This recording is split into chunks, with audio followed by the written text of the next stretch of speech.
If I was going with a bunch of young men and women on a bus and we drove by a beautiful mansion, it's just a gorgeous house on top of a hill, on the other side there's the ocean, just an absolutely beautiful, stunning house. And the driveway into the house, there's a gorgeous car parked outside. And on the back of the house, there's this incredible backyard and a swimming pool and all of it. I mean, whatever you can imagine is there. It's like it's a piece of Jannah on earth. And you see the guy walking into his house. We're driving on this bus and we see this guy walking into his house. And I asked these young men and women, do you think that guy's successful? Do you think he's successful? Overwhelmingly, what is going to be the response? Yeah, that's pretty successful. And the guy, look at him. Look at what he's accomplished in life. That's a pretty successful person. Okay. When you take a picture of someone graduating from college, they're shaking hands with the president of the university, they're being handed their diploma, and somebody asks you, you think that's successful? What are people going to say? You know, it's going to be Muslims and non-Muslims. Everybody's going to say that that is a kind of what? Success. When somebody gets a job, is that a kind of success? Sure. We congratulate people when they get a job. When somebody buys a house, when somebody starts a business, when somebody gets a new car, when somebody gets married, when people accomplish things in life, then we celebrate them because these are different kinds of small and big successes. Isn't that true?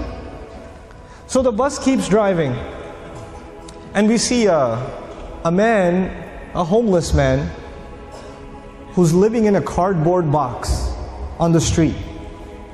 And he looks like he's wearing clothes from a couple of years.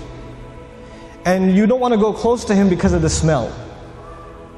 And I ask my students, do you think that guy's successful? What do they say?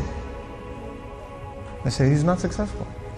Now imagine if I was riding in this bus, but in this bus there were not Muslim boys and girls, but they were Christian boys and girls, or Jewish boys and girls, or atheist boys and girls, or agnostic boys and girls, or Buddhist boys and girls. And I asked them the same exact question. Do you think their answers would be the same? Yep, their answers would be the same. That's the problem. The problem is the way we think about success and the way we think about failure. For Muslims, it's supposed to be different. All human beings can see it a certain way, that's fine. They have the apparent view of success and failure. But us, Muslims, Allah has given us clearer glasses. And once you look at reality through these glasses, you see something other people cannot see. You see something other people cannot see. So when you put those glasses on, then you start thinking about the Book of Allah and you realize that one of the most beautiful, captivating, magnificent homes that was ever built was the castle of Fir'aun. It was one of the most amazing homes ever built. And if our bus was driving by the castle of Fir'aun and he was walking into his house and I asked my Muslim children, is that successful? Is that guy successful? What would their answer be? Fir'aun is not successful. He's one of the worst losers in all of human history. Isn't that the case? What was the second kind of person we ran into? There was one guy walking into a mansion. What was the other guy? It was a homeless guy. Okay. Ibrahim alayhi salam was kicked out of his house. He was told to leave the house. So he's homeless.